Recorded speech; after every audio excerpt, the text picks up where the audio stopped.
Segnate bene in calendario questa data, mercoledì 29 agosto, è il giorno scelto per la presentazione ufficiale del nuovo FC Bassano 1903 e per il primo degli eventi benefici organizzati dalla società giallorossa Bassano da Sogno, ospitato nella splendida cornice di Piazza Libertà.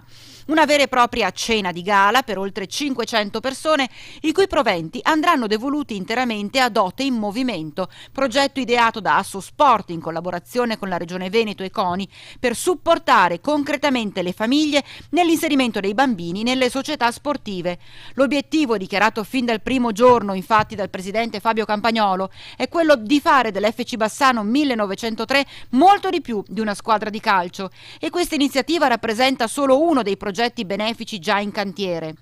Il programma della serata prevede 2 momenti distinti. Il primo, aperto a tutti, in Piazza Garibaldi. Alle 19 ci sarà la presentazione alla città di squadra e staff tecnico. Dalle 20 invece cena di gala preparata dai ristoratori bassanesi in Piazza Libertà.